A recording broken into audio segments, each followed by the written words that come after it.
Chapter 18. Isabel drove under the speed limit to a private airfield in New Jersey. Max could see small corporate jets parked on the far side of the chain-link fence topped with coils of barbed wire. So, I guess we're not flying to Jerusalem on one of the major airlines, huh? She said. We need to fly you in under the radar, said Carl from the front of the car. That made Max shiver a little.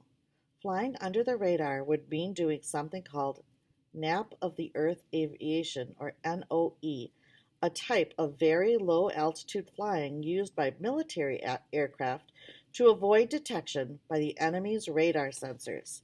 It's called ground hugging or hedge hopping.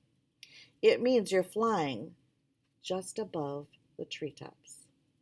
Max had never flown before. She didn't want her first flight to be through a tangle of tree branches.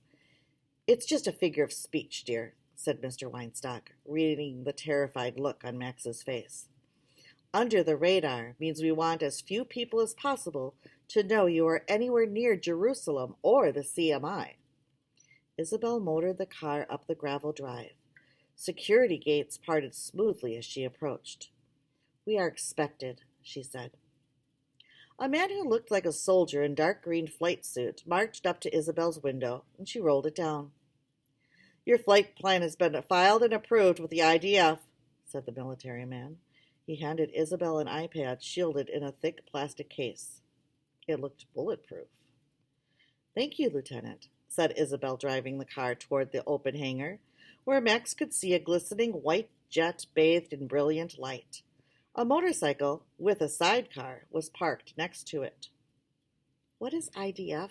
Asked Max, who was curious about everything.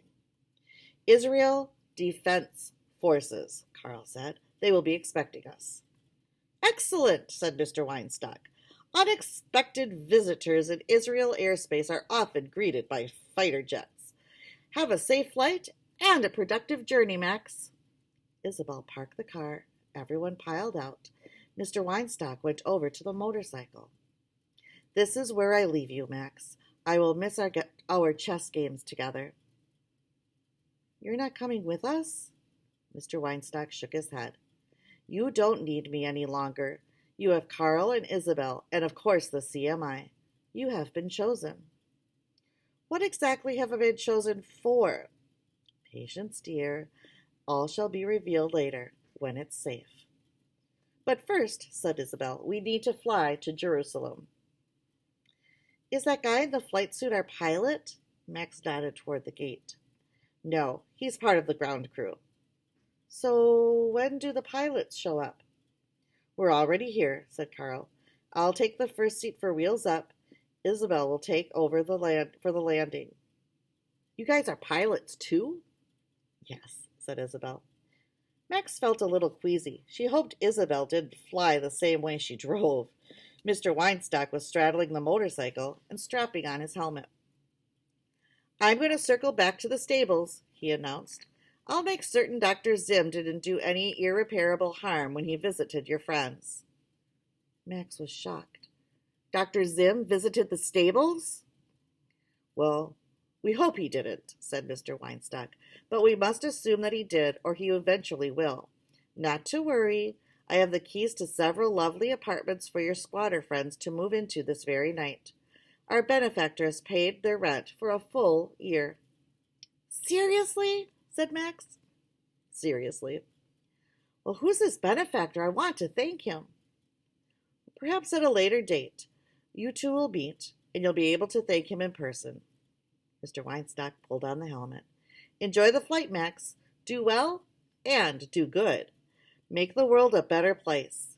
He gave a hearty wave and puttered off into the night. Happy that Mr. Kennedy, Mrs. Rabinowitz, and the rest would be moving into real apartments, Max was practically skipping as she followed Carl and Isabel up the steep metal stairs onto the private jet. We'll be in the cockpit, said Carl. This means the entire cabin is yours, added Isabel.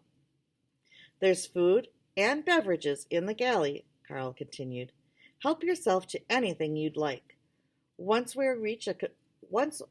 reach comfortable cruising altitude, And I turn off the fasten seatbelt sign. You could explore, but try to get some sleep. It's a 10.5 hour flight. You'll need to hit the ground running when we land in Jerusalem. The others have already arrived. The others? Asked Max. What others? Isabel smiled. All will be explained later. Later.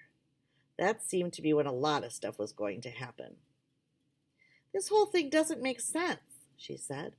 And why is this Dr. Zim after me? I don't even know any doctors named Zim. Carl sighed. Please be patient, Maxine. You'll understand everything later, right? Right.